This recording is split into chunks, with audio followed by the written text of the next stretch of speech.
पुढची बातमी यानंतर पाहूयात। जुन्या पेन्शन योजनेबाबत मुख्यमंत्र्यांनी निवेदन दिलेले आहे। जुन्या पेन्शनबाबत येत्या अर्थसंकल्पीय अधिवेशनामध्ये निर्णय होईल असं मुख्यमंत्री एकनाथ शिंदेंनी सांगितलेलं आहे। पेन्शनबाबत नेमलेल्या समितीने मागील आठवड्यामध्ये अहवाल दिलेला आहे आणि यानंतर मुख्यमंत्री एकनाथ शिंदे यांनी आवाहन केलेलं आहे। पेन्शनबाबत येत्या अर्थसंकल्पामध्ये सुद्धा विचार केला जाईल असंही त्यांनी सांगितलेलं आहे।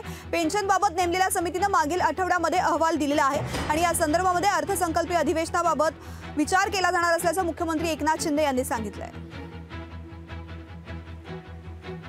31/5/2005 पूर्वी जाहिरात दिलेल्या अधिसूचित केलेल्या पदावरील नियुक्त्यांना यामध्ये महाराष्ट्र नागरी सेवा निवृत्ती वेतन नियम 1982 अंतर्गत समाविष्ट करण्याबाबत याबाबतचा प्रस्ताव मान्य मंत्रिमंडळापुढे मान्यतेसाठी ठेवण्यात येत आहे व याचा लाभ सुमारे 26,000 अधिकारी आणि या कर्मचाऱ्यांना होणार आहे।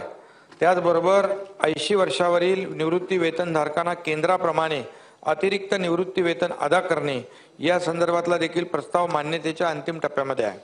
निवृत्त होणाऱ्या कर्मचाऱ्यांची आर्थिक व सामाजिक सुरक्षा जुन्या पेन्शन योजनेप्रमाणे योग्य प्रकारे राखली जाईल या मूळ तत्वावर शासन ठाम आहे।